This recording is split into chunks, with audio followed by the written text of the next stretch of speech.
শেখ হাসিনা বিরোধী আন্দোলনে বিএনপির আপোষহীন ভূমিকায় দেশ স্বৈরাচার মুক্ত হয়েছে। জুলাই অভ্যুত্থানে প্রাণ দিয়েছে ছাত্র দলেরই ১৪২ নেতাকর্মী, এমন দাবি করেছেন দলের সিনিয়র যুগ্ম মহাসচিব রুহুল কবির রিজভী।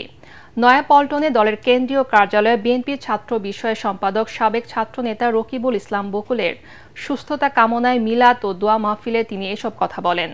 বিএনপি ও তার সহযোগী সংগঠনের বিরুদ্ধে নানা অপপ্রচার চালানো হচ্ছে অভিযোগ করে নেতাকর্মীদের সতর্ক থাকার আহ্বান জানান রিজভী। এর আগে সেখানে সংবাদ সম্মেলনে জাতীয়তাবাদী ছাত্র দলের নেতারা জাতীয় নাগরিক পার্টির অনুরোধে ৩ আগস্ট শহীদ মিনারের পরিবর্তে শাহবাগে সমাবেশ করার ঘোষণা দেন।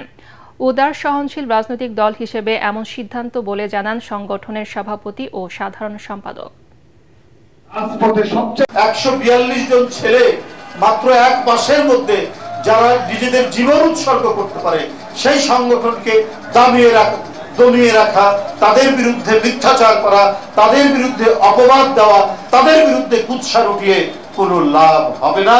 সামনে হয়তো নানা ধরনের আমাদের চক্রান্ত এবং ষড়যন্ত্রের গভীর খাত তৈরি হতে পারে, কিন্তু আমার বিশ্বাস সেই খাত হাত ধরে পার করে দেওয়ার মতো তারুণ্যের শক্তি নিহিত আছে জাতীয়তাবাদী ছাত্র দলে।